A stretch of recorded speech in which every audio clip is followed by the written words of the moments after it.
आज हम पढ़ेंगे यूरिन फॉर्मेशन। और फेडरल बोर्ड की बुक से मैं ये यूरिन फॉर्मेशन वाला टॉपिक आपको कवर कराऊंगा।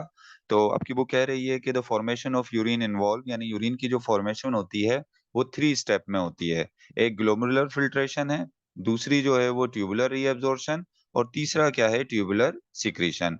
तो सबसे पहले बात कर लेते हैं हम किसकी, ट्यूबुलर री ग्लोमुलर फिल्ट्रेशन की बात कर लेते हैं। ग्लोमुलर फिल्ट्रेशन को हम प्रेशर फिल्ट्रेशन भी कहते हैं, और इसको हम अल्ट्रा फिल्ट्रेशन भी कहते हैं। तो सबसे पहले कह रहा है take place in renal capsule under pressure. मतलब ये जो ग्लोमेरुलर फिल्ट्रेशन होती है, जो नेफ्रॉन होता है उसके कौन से पार्ट में होती है, ये होती है रीनल कैप्सूल में। और रीनल कैप्सूल आपको पता है कि इन दो चीजों को मिलाकर कह रहे हैं। ये जो बोमेन कैप्सूल है, और इस बोमेन कैप्सूल के अंदर जो ब्लड की कैपिलरीज हैं जिनको हम ग्लोमेरुलस कहते हैं, इन दोनों को मिलाकर हम कहते हैं रीनल कैप्सूल। तो ये जो ग्लोमेरुलर फिल्ट्रेशन का प्रोसेस है ये किस जगह पर होता है, ये इस बोमेन कैप्सूल में होता है। उसके बाद कहता है ये अंडर प्रेशर, यानी यहाँ पर जो एक फिल्ट्रेशन होती है वो फिल्ट्रेशन एक प्रेशर की वजह से होती है। यानी यहाँ पर एक प्रेशर लग रहा होता है, जिस प्रेशर की वजह से यहाँ पर क्या होगी, फिल्ट्रेशन होगी। अब ये प्रेशर आता कहाँ से, ये किस चीज का प्रेशर होता है? तो कहता है pressure comes from blood pressure and it is known as hydrostatic pressure. यानी ये जो प्रेशर आता है, ये प्रेशर कहाँ से डेवलप होता है, ये ब्लड प्रेशर से डेवलप होता है। और इस प्रेशर को हम क्या कहते हैं, हाइड्रोस्टैटिक प्रेशर। मतलब आप ये कह सकते हो कि blood pressure is exceptionally high in glomerulus. यानी अगर आप वैसे नॉर्मली हम देखें कैपिलरीज के अंदर ब्लड प्रेशर इतना ज्यादा नहीं होता, लेकिन ग्लोमेरुलस जो है ये ऐसी कैपिलरीज हैं जिनमें ब्लड प्रेशर क्या होता है, एक्स्ट्रा ऑर्डिनरी जो है वो क्या होता है, थोड़ा दूसरी ब्लड कैपिलरीज के मुकाबले में हाई होता है। और उसकी वजह क्या होती है, उसकी वजह एक ये होती है, मैंने आपको बताया था कि जो ग्लोमेरुलस को ब्लड लेकर आ रही होती है, जो आर्टरियूल, उसको हम कहते हैं एफरेंट आर्टरियूल्स। और जो ग्लोमेरुलस से ब्लड वापस लेके जा रही होती है, उस आर्टरियूल्स को हम कहते हैं इफरेंट आर्टरियूल्स। तो अब ये मिसाल के तौर पे मैं इधर अलग से एक तस्वीर बनाकर दिखाऊं, ये एफरेंट आर्टरियूल है, ये एफरेंट आर्टरियूल है। ये ब्लड किसको लेकर आ रही है, ग्लोमेरुलस को। अब ये देखें, ये जो मैं ब्लड कैपिलरीज बना रहा हूँ, ये क्या है, मिसाल के तौर पे ये ग्लोमेरुलस है, ये ऐसा, ये एफरेंट आर्टरियूल है। और ये क्या है, ये इफरेंट आर्टरियूल्स। एफरेंट आर्टरियूल जो है वो ब्लड लेकर आ रही है किसकी तरफ, ये ब्लड लेकर आ रही है, ये ब्लड आता है, ये एफरेंट आर्टरियूल ब्लड कहाँ लेकर आ रही है, ग्लोमेरुलस में, ये। और इफरेंट आर्टरियूल ब्लड वापस लेके जा रही है किससे, ग्लोमेरुलस से। लेकिन एफरेंट आर्टरियूल का डायामीटर यानी साइज जो है वो ज्यादा है, इसका डायामीटर ज्यादा है, और इफरेंट आर्टरियूल का डायामीटर क्या है, कम है। तो उसकी वजह से क्या होता है, ब्लड आता तो प्रेशर के साथ अंदर है, लेकिन वापस जाने का रास्ता छोटा है। तो क्या होता है, इस ब्लड वेसल्स की वॉल पे ब्लड का प्रेशर क्या होता है, ज्यादा हो जाता है। जिस तरह एक रूम हो, एक रूम का एक आने का दरवाजा हो और एक जाने का दरवाजा। आने का दरवाजा बहुत बड़ा हो और जाने का दरवाजा बहुत छोटा हो, और बहुत से लोग जब भागें और गुजर कर उस रूम से गुजरना चाहें, तो क्या होगा कि लोगों का प्रेशर उस कमरे में डेवलप हो जाएगा, उसकी वॉल्स पर वो प्रेशर ज्यादा लगेगा, क्योंकि आने का रास्ता बड़ा है और जाने का रास्ता क्या है, छोटा है। जब भी आने का रास्ता ज्यादा है, चाहे पानी का हो चाहे वो ब्लड का हो, और जाने का रास्ता छोटा हो, तो उसके सराउंडिंग में प्रेशर जो है वो क्या हो जाता है, ज्यादा जनरेट हो जाता है। तो इसी वजह से क्या होता है कि ये जो ब्लड आता है किसमें, ग्लोमेरुलस में, तो ग्लोमेरुलस में ब्लड का प्रेशर जो है वो क्या हो जाता है, ज्यादा होता है। और उसकी रीजन अगर आपसे पूछी जाए तो उसकी रीजन यही है कि एफरेंट आर्टरियूल जो होती हैं, जो लेकर ब्लड आती हैं, उसका डायामीटर जो है वो इफरेंट आर्टरियूल से क्या होता है, जो है वो ज्यादा होता है। मतलब कहें तो ऐसा है कि अगर आप इफरेंट आर्टिकल को कह सकते हैं कि इफरेंट आर्टिकल का डायामीटर जो है वो हाफ होता है किसके मुकाबले में, एफरेंट आर्टिकल का के मुकाबले में। यानी इतना जो है वो क्या होता है, कम होता है कि उसका डायामीटर इफरेंट आर्टिकल के मुकाबले में क्या होगा, हाफ जो है वो होता है। अच्छा, इसके अलावा ये बात मैंने आपको समझा दी कि क्यों जो है वो एक ग्लोमेरुलस आर्टरीज के अंदर ब्लड प्रेशर ज्यादा होता है। उसकी एक ही रीजन है, और वो रीजन मैंने आपको क्या बताई कि एफरेंट आर्ट्यूल का डायमीटर ज्यादा है किससे, इफरेंट आर्ट्यूल से। अगर ये बात आपको समझ में आ गई है तो मुझे चैट पर जो है वो बता दें, ताकि मैं आगे फिर चलूं। अगर आपसे रीजन भी पूछी जाएगी पेपर में कि ग्लोमेरुलस के अंदर ब्लड प्रेशर क्यों ज्यादा होता है, तो फिर आपने यही इसका क्या बताना है, यही इसका जवाब बताना है। तो आगे चलते हैं। Because the diameter of afferent arteriole is larger than efferent arteriole, ये बात तो हमारी हो गई, ये बात मैंने आपको बता दी। अच्छा, इसके बाद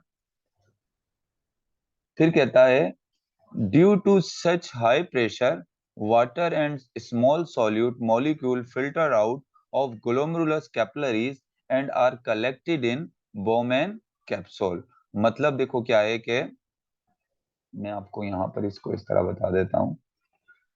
ये देखें, अब मिसाल के तौर पे मैं इसको एक बार फिर यहाँ पर बना रहा हूँ, ये थोड़ा सा बड़ा करके बना रहा हूँ। ये बोमेन कैप्सूल है, और जो बोमेन कैप्सूल होता है उसमें एक बात और भी याद रखनी है कि उसमें जो है वो छोटे छोटे क्या होते हैं, उसकी वॉल में छोटे छोटे जो है वो पोर्स होते हैं। यहाँ पर ऐसे छोटे छोटे क्या होंगे, पोर्स होते हैं। और इसी तरीके से ये जो ग्लोमेरुलर कैपिलरीज हैं, यहाँ पर भी क्या है, छोटे छोटे पोर्स हैं। जब प्रेशर के साथ ब्लड आता है इसमें, मिसाल के तौर पे आप समझ लें कि ये ब्लड है जो मैं रेड कलर से शो कर रहा हूँ। ये प्रेशर के साथ ब्लड किस में आया, इस ग्लोमेरुलस में आ गया। अब इस ब्लड में क्या क्या है, इस ब्लड के अंदर जो है वो वाटर भी है। इस ब्लड में क्या है, वाटर भी है। चलो ब्लू कलर से जो है वो मैं शो कर देता हूँ, क्या ये वाटर है। इस ब्लड में वाटर भी है। इस ब्लड के अंदर जो है वो क्या है, इस ब्लड के अंदर जो ग्लोमेरुलस जो ब्लड है इसके अंदर स्मॉल सॉल्यूट भी हैं, सॉल्यूट मॉलिक्यूल भी हैं। अब स्मॉल सॉल्यूट मॉलिक्यूल जो हैं वो, इनको चलो मैं शो कर देता हूँ किस कलर से, येलो कलर से शो कर देता हूँ। इस इन स्मॉल सॉल्यूट मॉलिक्यूल में क्या क्या आ जाएंगे, इसमें ग्लूकोज भी होगा, इसमें अमाइनो एसिड भी आ जाएगा, इसमें यूरिया भी आ जाएगा। ये तमाम स्मॉल मॉलिक्यूल्स हैं। जब ब्लड का प्रेशर यहाँ लगेगा, एक हाइड्रोस्टेटिक प्रेशर की वजह से क्या होगा, इन ग्लोमेरुलस से ये जित वाटर के मॉलिक्यूल और ये जितने भी स्मॉल मॉलिक्यूल्स हैं, ये कहाँ आ जाएंगे, ये बोमेन कैप्सूल से किस में आ जाएंगे, सॉरी ये ग्लोमेरुलस से किस में आ जाएंगे, ये आ जाएंगे किसमें, यहाँ पर बोमेन कैप्सूल में आ गए। देखो ये वाटर आ गया बोमेन कैप्सूल में, और उसके साथ क्या हुआ कि ये जो है वो जो सॉल्यूट के मॉलिक्यूल थे, ये भी कहाँ पर आ गए, ये भी आ गए किसमें, ये बोमेन कैप्सूल में आ गए। ये देखें, ये तमाम कहाँ आ गए, ये बोमेन कैप्सूल में आ गए। कहाँ से आए ये, ब्लड से जो है वो आ गए हैं। एक मिनट, यहाँ से मैं इसको खत्म कर देता हूँ थोड़ा। तो यहाँ से तो ये किस में आ गए हैं, अब ये पहले ब्लड में थे, पहले ये ग्लोमेरुलस में थे, और अब ये कहाँ पर आ गए हैं, अभी आ चुके हैं किसके अंदर, अभी आ चुके हैं उसमें जो है वो बोमेन कैप्सूल के अंदर आ चुके हैं। इसको मैं बना देता हूँ एक बार फिर। ये देखें, ये बोमेन कैप्सूल है, और ये ग्लोमेरुलस था, और ग्लोमेरुलस से किस में आ गए, अब बोमेन कैप्सूल के अंदर जो है वो आ गए हैं।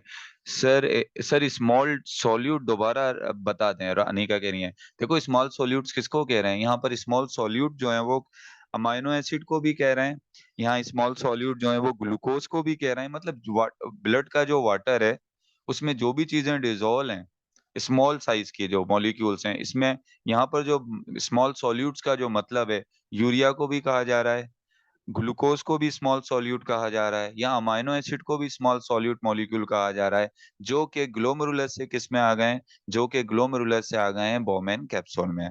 क्लियर हो गया ये बात। लेकिन कहता है जो लार्जर मॉलिक्यूल होते हैं such as protein and RBCs and platelets are left behind in blood. जबकि लार्जर जो मॉलिक्यूल होते हैं, जिस तरह से लार्जर मॉलिक्यूल हो गए या लार्जर जो सेल होते हैं, बेसिकली मॉलिक्यूल तो नहीं है, आरबीसी तो सेल्स हैं, या प्रोटीन को आप कह सकते हो लार्जर मॉलिक्यूल, जिस तरह प्रोटीन हो गए और ब्लड के सेल्स हो गए, जिस तरह आरबीसीज हो गए या कुछ ये प्लेटलेट्स हो गए, इनका साइज थोड़ा बड़ा होता है। तो इनका साइज बड़ा होता है तो वो उन पोर से गुजर नहीं पाते। वो कहाँ से गुजर नहीं पाते, उन पोर से, किसके, बोमेन कैप्सूल के पोर से गुजर नहीं पाते। वो किस में रह जाते हैं, वो ब्लड ही के अंदर रह जाते हैं। कहाँ रह जाते हैं वो, ब्लड में। अब क्या होता है, ब्लड से जो कुछ किस में आ गया है, ब्लड से जो कुछ इस बोमेन कैप्सूल में आया है, उसको हम क्या कहते हैं? उसको हम ग्लोमुलर फिल्ट्रेट कहते हैं। What is glomerular filtrate? The filtrated fluid in capsule, यानी कैप्सूल में जो फ्लूइड फ़िल्टर होकर आया है, उसको हम क्या कह रहे हैं? उसको हम जो है वो ग्लोमुलर फिल्ट्रेट कह रहे हैं। और ग्लोमेरुलर फिल्ट्रेट की कंपोज़िशन ज़्यादातर किस तरह की होती है? ब्लड के प्लाज़्मा जैसी। क्योंकि ब्लड के प्लाज़्मा से तो ये तमाम चीज़ें ली हैं। बोमेन कैप्सूल ने water, amino acid, sugar, glucose सिर्फ़ आरबीसीज़ को छोड़कर, प्लेटलेट्स को छोड़कर और क्या कहना चाहिए कि इनको जो है वो लार्ज प्रोटीन के मॉलिक्यूल को छोड़कर, बाकी तो तमाम चीज़ें ब्लड से ली हैं ना किसने? बोमेन कैप्सूल ने। तो बोमेन कैप्सूल के अंदर जो फ़िल्ट्रेट अब आया उसको हम ग्लोमेरुलर फ़िल्ट्रेट कहेंगे। सही है ना? हो गया क्लियर ये ग्लोमेरुलर फ़िल्ट्रेशन? ये ग्लोमेरुलर फ़िल्ट्रेशन में हमने क्या-क्या बातें याद रखनी है? हमने ये बात याद रखनी है कि ग्लोमेरुलर फ़िल्ट्रेशन किस जगह पर होती है? ये होती है कहाँ पर? एक तो बात ये याद रखनी है कि ये कहाँ पर हो रही है? ये होती है रीनल कैप्सूल में। कहाँ पर हो रही है? ये रीनल कैप्सूल में। और ये किसकी वजह से होती है? एक प्रेशर की वजह इस ब्लड प्रेशर की वजह से होती है, जिसको हम क्या कहते हैं? Hydrostatic pressure. और ब्लड प्रेशर क्यों ज़्यादा होता है ग्लोमेरुलस के अंदर? ये बात भी आपने याद रखनी है। हाँ, आरबीसीज़ फिर ग्लोमेरुलस में रह जाएगा तो बोमेन कैप्सूल में नहीं आएगा। हाँ, बोमेन कैप्सूल में नहीं आता सैयदा, बेटा ब बोमेन कैप्सूल में नहीं आएगा। वो क्या करेगा, वो यहाँ से वापस निकल जाएगा ये इधर से। इफ़रेंट आर्टरियोल जो है उसको वापस लेके चली जाएगी। यहाँ से इफ़रेंट आर्टरियोल निकल रही है ना, ग्लोमेरुलर में ये जो है वो ब्लड की फ़िल्ट्रेशन हुई। बाकी जो ब्लड जो था बाकी जो ब्लड फ़िल्टर होने के बाद कहाँ निकल गया, इफ़रेंट आर्टरियोल उसको यहाँ से बाहर लेके निकल गई। फिर ये भी बात याद रखनी है कि ब्लड प्रेशर क्यों ज़्यादा होता है ग्लोमेरुलर में, तो याद रखिएगा क्योंकि इफ़रेंट आर्टरियोल का एफ़रेंट का डायमीटर इफ़रेंट के मुकाबले में ज़्यादा होता है और उसकी वजह से जो है ये फ़िल्ट्रेशन होती है। फ़िल्ट्रेशन में ब्लड प्रेशर भी इन्वॉल्व होता है और दूसरा ये पोर्स भी इन्वॉल्व होते हैं। जो है वो किसमें होते हैं, जो बोवेन कैप्सूल के अंदर होते हैं। आगे वाली स्लाइड की तरफ चलते हैं अब। ये तो हो गई बात किसकी? उसकी बात हो गई ग्लोमेरुलर फ़िल्ट्रेशन की। अब हम आ जाते हैं किसकी तरफ? अब हम आ जाते हैं सिलेक्टिव रीअब्ज़ॉर्प्शन। अब ये सिलेक्टिव रीअब्ज़ॉर्प्शन देखो क्या है? अब मैं इसको एक दफ़ा फिर नेफ्रॉन यहाँ ड्रा करूँगा। नेफ्रॉन का ये सबसे पहले ये बोवेन कैप्सूल से प्रॉक्सिमल कन्विलेटेड ट्यूब्यूल निकला। प्रॉक्सिमल कन्विलेटेड ट्यूब्यूल से ये लूप ऑफ हैनले और लूप ऑफ हैनले से फिर ये डिस्टल कन्विलेटेड ट्यूब्यूल और ये आ गया क्या? Collecting duct. अब हुआ क्या था अभी तक जो मैंने आपको इसका बताया कि ये आया ब्लड ब्लड लेके एफरेंट आर्टरियोल ब्लड लेकर आई किसके पास? ग्लोमेरुलस के पास। ग्लोमेरुलस में ब्लड की फ़िल्ट्रेशन हुई और बाकी जो ब्लड था वो कहाँ आ गया? वो इफ़रेंट आर्टरियोल में आ गया और इफ़रेंट आर्टरियोल किसमें कन्वर्ट हो गई? पेरीट्यूबुलर कैपिलरीज़ में। ये प्रॉक्सिमल और डिस्टल कन्विलेटेड ट्यूब्यूल के साथ जो कैपिलरीज़ चल रही हैं, इनको हम क्या कह रहे हैं? इनको हम पेरीट्यूबुलर कैपिलरीज़ कह रहे हैं। फिर ये जो फ़िल्ट्रेट होता है और इस फ़िल्ट्रेट के अंदर जितनी भी चीज़ें होती हैं, ग्लोमेरुलर फ़िल्ट्रेट को मैं ये येलो कलर से यहाँ पर शो कर देता हूँ, ये। अब ग्लोमेरुलर फ़िल्ट्रेट जब प्रॉक्सिमल कन्विलेटेड ट्यूब्यूल से गुज़रता है और लूप ऑफ हैनले से गुज़रता है और डिस्टल कन्विलेटेड ट्यूब्यूल से गुज़रता है, तो इसमें से क्या होता है कुछ चीज़ें, कुछ मॉलिक्यूल्स वो क्या हो जाते हैं ब्लड में दोबारा रीएब्ज़ॉर्ब हो जाते हैं। अब कौन-कौन सी चीज़ें जो हैं वो ब्लड में दोबारा यहाँ से रीएब्ज़ॉर्ब हो जाती हैं। तो वो जो चीज़ें जो रीएब्ज़ॉर्ब होती हैं, अगर मैं उनके नाम लिखूँ यहाँ पर, तो यहाँ पर जो है वो इस फ़िल्ट्रेट से अमाइनो एसिड रीएब्ज़ॉर्ब हो जाएगा। ग्लूकोज़ जो है वो रीएब्ज़ॉर्ब हो जाएगा, वाटर जो है वो क्या होगा रीएब्ज़ॉर्ब हो जाएगा, कुछ सॉल्ट्स भी जो हैं वो क्या हो जाएँगे रीएब्ज़ॉर्ब हो जाएँगे। क्योंकि अल्ट्रा फ़िल्ट्रेशन हुई थी ना, पावरफुल फ़िल्ट्रेशन हुई थी, वो नॉन सिलेक्टिव थी। बहुत सारी चीज़ें किसमें आ गई थी फ़िल्ट्रेट में आ गई थी। लेकिन कुछ चीज़ें ऐसी थी जिसको ब्लड की ज़रूरत थी। तो क्या हुआ कि जब ये फ़िल्ट्रेट यहाँ से गुज़रेगा तो बहुत सारी चीज़ें क्या हो जाएँगी रीएब्ज़ॉर्ब हो जाएँगी। सबसे ज़्यादा रीअब्ज़ॉर्प्शन जो होती है, वो होती है प्रॉक्सिमल कन्विलेटेड ट्यूब्यूल में। जब ये फ़िल्ट्रेट गुज़रता है किससे? डेसेंडिंग लूप ऑफ हैनले से। इसको हम क्या कहेंगे? डेसेंडिंग लूप ऑफ हैनले। तो यहाँ पर सिर्फ़ वाटर की रीअब्ज़ॉर्प्शन होती है और यहाँ पर जो असेंडिंग लूप ऑफ हैनले है, यहाँ पर सोडियम और क्लोरीन की रीएब्जॉर्प्शन होती है। डिसेंडिंग लिम्ब पे वाटर की रीएब्जॉर्प्शन होती है। कलेक्टिंग डक्ट से भी वाटर की रीएब्जॉर्प्शन होती है। तो अब आपने क्या बात याद रखनी है कि जो रीएब्जॉर्प्शन होती है, सबसे ज्यादा रीएब्जॉर्प्शन कहाँ पर होती है? प्रॉक्सिमल कन्विलेटेड ट्यूब्यूल में। और वाटर की रीएब्जॉर्प्शन पूरे नेफ्रॉन में होती है, सिर्फ एक जगह छोड़कर, जिसको हम क्या कह रहे हैं? जिसको कह रहे हैं असेंडिंग लिम्ब। असेंडिंग लिम्ब में नहीं होती, बाकी हर जगह पर वाटर की क्या होती है? रीएब्जॉर्प्शन होती है। तो अब यहाँ पर देखें क्या लिखा हुआ है आपकी बुक में, process during which certain substance that have been filtered out of blood during ultrafiltration are reabsorbed। यानी वो प्रोसेस जिसमें कुछ चीजें जो ब्लड से फिल्टर होकर कहाँ आ गई थी? ग्लोमेरुलस फिल्ट्रेट में आ गई थी, और वो हमारे काम की चीजें थी, ब्लड को चाहिए थी वो, तो वो दोबारा रीएब्जॉर्ब कौन कर लेता है? ब्लड रीएब्जॉर्ब कर लेता है। और इस प्रोसेस को हम कहते हैं selective reabsorption. These substance include, यानी ये जो सब्सटेंस होते हैं जो रीएब्जॉर्ब होते हैं, उसमें ग्लूकोज है, यहाँ मैंने ग्लूकोज नहीं लिखा था तो यहाँ लिख देता हूँ। ग्लूकोज हो गया, अमाइनो एसिड हो गया, विटामिन हो गए, और इनऑर्गेनिक सॉल्ट और वाटर, ये सब क्या हो जाते हैं? ये रीएब्जॉर्ब होते हैं। As only certain substance are reabsorb, that's why it is known as selective reabsorption. देखो, हर चीज रीएब्जॉर्ब नहीं होती। हमारा इसके अंदर जो फिल्ट्रेट होता है, इसमें यूरिया भी हो सकता है, इसमें अमोनिया भी हो सकता है। तो यूरिया और अमोनिया तो रीअब्सॉर्ब नहीं हुए। सिर्फ सिलेक्टिव चीजें जो हमारी बॉडी को चाहिए थी, जो हमारे ब्लड को चाहिए थी, वो सिर्फ क्या हुई हैं? रीअब्सॉर्ब हुई हैं। तो इसी वजह से इसको हम क्या कह रहे हैं? इसको हम कह रहे हैं सिलेक्टिव रीअब्सॉर्प्शन। और मैंने आपको बता दिया यहाँ पर कौन सी चीजें नेफ्रॉन के कौन से पार्ट में क्या होती हैं? रीअब्सॉर्ब होती हैं। अगर ये क्लियर हो गया है तो आगे चलते हैं नेक्स्ट टॉपिक की तरफ, नेक्स्ट इसके स्टेप की तरफ। जी, अगर क्लियर हो गया तो बताएं। यस सर, चलें आगे चलते हैं, आगे नेक्स्ट टॉपिक की तरफ चलते हैं। यस सर, क्लियर हो गया है, चलें सही, आगे टॉपिक, आगे वाला स्टेप लेते हैं। ये स्टेप है ट्यूबुलर सिक्रीशन। अब देखो ट्यूबुलर सिक्रीशन क्या है। अब मैं पूरा का पूरा नेफ्रॉन नहीं बनाता, सही है ना, मैं पूरा नेफ्रॉन नहीं बना रहा हूँ। मैं सिर्फ नेफ्रॉन का एक लूप ऑफ हेनले बना रहा हूँ, सही है ना। मैं क्या बना रहा हूँ? सिर्फ लूप ऑफ हेनले। ये है लूप ऑफ हेनले, सही ना, नेफ्रॉन का ये loop of Henley.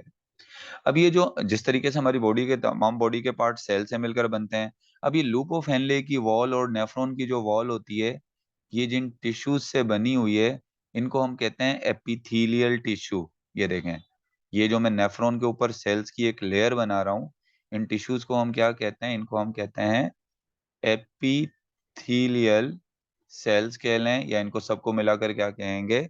Epithelial tissue. Mostly जो है वो लूप ऑफ हेनले। और लूप ऑफ हेनले की जो अंदर की जो कैविटी है, ये बीच वाली जो है क्या है? जो कैविटी है, ये जो कैविटी है, इस कैविटी को हम क्या कहेंगे? ल्यूमेन। अब फिल्ट्रेट जब ल्यूमेन में आता है, मैं फिल्ट्रेट को फिर यहाँ येलो कलर से शो कर देता हूँ। फिल्ट्रेट जब लूप ऑफ हेनले के ल्यूमेन में आया ये, तो अब ये लूप ऑफ हेनले के जो एपिथेलियल सेल्स होते हैं, ये जो एपिथेलियल सेल हैं यहाँ मैंने बनाए हैं, चलो मैं इन एपिथेलियल सेल को रेड कलर दे देता हूँ, ताकि आपको क्लियर हो जाए कि एपिथेलियल सेल कौन से हैं। ये जो सेल, एक मिनट में इसको रेड कलर देता हूँ। ये देखें, ये जो एपिथेलियल सेल हैं लूप ऑफ हेनले के, ये रेड कलर जो दे रहा हूँ ये अब ये एपिथेलियल सेल क्या करते हैं? ये एपिथेलियल सेल इस लूप ऑफ हेनले का जो ल्यूमेन है, जिसमें ग्लोमेरुलर फिल्ट्रेट है, इसके अंदर रिलीज करते हैं। ये क्या सीक्रेट करते हैं? या तो हाइड्रोजन आइन सीक्रेट करते हैं, या क्या सीक्रेट करते हैं? ये अमोनियम आइन जो है वो सीक्रेट करते हैं। क्यों सीक्रेट करते हैं हाइड्रोजन आइन और अमोनियम आइन? असल में बेसिकली ये यूरिन की पीएच को फिल्ट्रेट, जाहिर सी बात है आगे चलकर यूरिन में कन्वर्ट हो जाता है, तो उस यूरिन की या उसकी फिल्ट्रेट को मेंटेन करने के लिए क्या करते हैं? ये सिक्रीट करते हैं। क्योंकि बेसिकली जो हमारा यूरिन की जो पीएच होती है वो 4.8 से लेके 7.5 तक होती है। अगर आपकी यूरिन की जो पीएच है वो बहुत ज्यादा बढ़ जाए तो हाइड्रोजन आयन रिलीज करते हैं। अगर पीएच बहुत ज्यादा बढ़ जाए तो हाइड्रोजन आयन रिलीज करेंगे। और अगर पीएच बहुत कम हो जाए तो अमोनियम आयन रिलीज करेंगे। क्यों? सिर्फ इस वजह से रिलीज करेंगे ताकि क्या करें? ताकि जो है वो इस पीएच को, यूरिन का जो पीएच है उसको क्या कर सकें?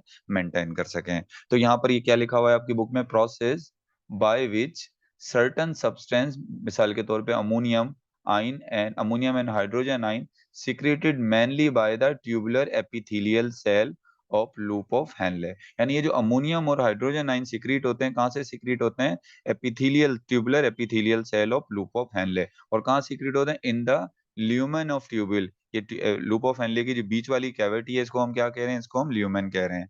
सम extent this process also occur in convoluted tubule. यानी ये प्रोसेस वैसे होता तो लूप ऑफ हेनले में है, लेकिन थोड़ा बहुत ये प्रोसेस जो है वो प्रॉक्सिमल और डिस्टल कन्वोल्यूटेड ट्यूब्यूल में भी होता है। और ये क्यों होता है? पीएच को, यूरिन की पीएच को मेंटेन रखने के लिए। और यूरिन की पीएच कितनी होती है? 4.8 टू 7.5। तमाम चीजों की जब रीअब्जॉर्प्शन हो जाती है, जब रीअब्जॉर्प्शन के बाद ये ट्यूबुलर सिक्रीशन के बाद क्या होता है? ऑलमोस्ट जो फ़िल्ट्रेट आपके जो है वो कलेक्टिंग डक्ट में जब आता है फ़िल्ट्रेट, ये देखें बोमेन कैप्सूल हो गया, प्रॉक्सिमल कन्वोल्यूटेड ट्यूब्यूल, और इसके अलावा ये डिस्टल कन्वोल्यूटेड ट्यूब्यूल, इन तमाम जगहों पर जब आ जाता है और उसके बाद जब ये कलेक्टिंग डक्ट में आता है रीअब्ज़ॉर्प्शन के बाद, तो ये फ़िल्ट्रेट ऑलमोस्ट किसमें कन्वर्ट हो जाता है? ये फ़िल्ट्रेट कन्वर्ट हो जाता है किसमें? यूरिन में। यानी यहाँ पर आकर जो है वो आपका फ़िल्ट्रेट कलेक्टिंग डक्ट में आकर जब रीअब्ज़ॉर्प्शन ट्यूबुलर सिक्रीशन होगी, अब इसको हम क्या कहेंगे? अब इसको हम ग्लोमेरुलर फ़िल्ट्रेट नहीं कहेंगे, इसको हम क्या कहेंगे? यूरिन कहेंगे। सर यूरिन की पीएच कम होगी तो हाइड्रोजन आयन रिलीज़ होगी। देखो हाइड्रोजन आयन क्या करता है, जब यूरिन की पीएच कम होती है, तो एसिडिक होता है ना? जब पीएच कम होगी यानी 7 से या 5 से जब नीचे की तरफ आएगी तो एसिडिक होगा, और 5 से जब ऊपर की तरफ आएगी तो क्या होगा? तो फिर बेसिड अल्कलाइन हो जाएगा। तो इसका मतलब क्या हुआ कि जब पीएच कम होगी, ज़ाहिर-सी बात है जब पीएच कम होगी उसको बढ़ाना होगा, तो हाइड्रोजन आयन तो पीएच को बढ़ाएँ वो करेंगे ना। हाइड्रोजन आयन जब ज़्यादा होते हैं तो एसिड, अच्छा आप मुझे बताओ हाइड्रोजन आयन ज़्यादा होते हैं तो यूरिन चीज़ कोई एसिडिक होगी या अल्कलाइन होगी? जब हाइड्रोजन आयन ज़्यादा होंगे, तो चीज़ें जो हैं वो अल्कलाइन होंगी या एसिडिक होंगी? ये आपने मुझे बताना है। एसिडिक होंगी जब हाइड्रोजन आयन ज़्यादा होगा, और जब अमोनियम आयन ज़्यादा होगा तो क्या होंगी? अल्कलाइन होंगी। तो जब ज़्यादा अल्कलाइन हो जाएगा, तो हाइड्रोजन आयन रिलीज़ होगा, और ज़्यादा एसिडिक हो जाएगा, जब ज़्यादा एसिडिक हो जाएगा, ज़्यादा अल्कलाइन तो अमोनियम आयन रिलीज़ होगा। अब क्लियर हो गई ये बात? अब क्लियर हो गई ये बात?